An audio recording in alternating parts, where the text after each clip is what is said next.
So 5 new cases of coronavirus for New South Wales. Let's get the thoughts of our analyst, Casey Briggs. Good afternoon, Casey. So 5 new cases, as we say, a number of them, those so-called mystery cases. How worried should we be about that?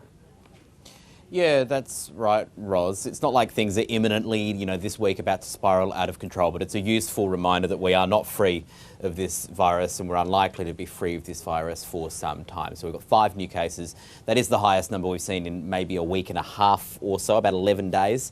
5 local cases. The slightly concerning thing is how many of those are either mysteries, unknown source, or they're still under investigation. In fact, all of these are still under investigation. 4 of them in total from today's 5. So a pretty big number, and the biggest number we've seen through this entire outbreak. Some of those may be linked back. Some of those, very good chance will be linked back because we've got 2 residents of the northern beaches, not linked to the Avalon cluster as yet, but residents of the northern beaches. They are in the same household. Presumably at least one of those people will have a source linked to the other person in their household. So presumably that one will no longer be under investigation at some point.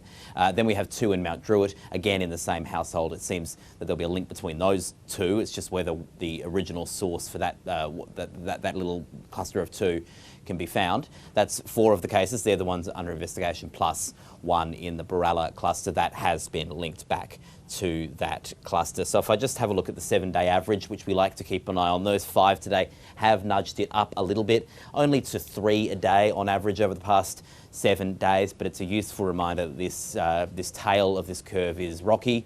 It's a bit of a roller coaster, but at the moment the numbers are still low, so we should still at least be happy to see that.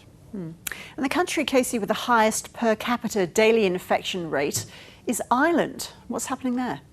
Yeah, it's a little bit of a surprise because Ireland for so long, the Republic of Ireland, has had really relatively low infection rates. 2 waves, both about the size or a little bit bigger than Australia's 2 waves, particularly the one in Victoria, followed though, unfortunately, by this in the last week. Why such an explosion in numbers? Well, it's still being debated by scientists in the Republic of Ireland, but 2 factors that are likely to be a part of it. 1, the relaxation of restrictions, people letting their guard down over Christmas.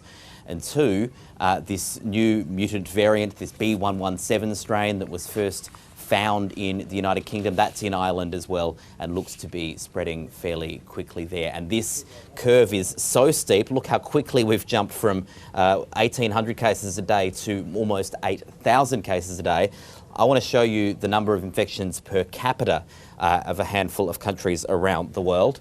And this shows you how quickly this has just gone out of control. Ireland, 1,300 cases per million residents of Ireland per day is the average at the moment. That is the biggest in the world, and just look how steep that is. The second highest, Slovenia, is 975 infections per million at the moment. The US, 739, and this is just over the border, the United Kingdom. That is a really, really steep curve. Hopefully it comes under control or at least levels off soon.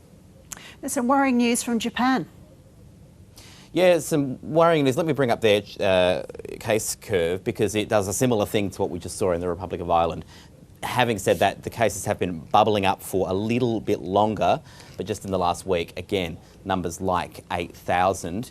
That is coupled with Japan having now confirmed it's found another mutant variation of this virus, still being analysed scientifically. We don't know exactly what the behaviours that's exhibiting, if it's different to the other variants of coronavirus, but it does look like it might have some similar sorts of mutations as we've seen in this UK and the South African variant, although the jury, absolutely, the scientific jury is still out on that one, but one to watch.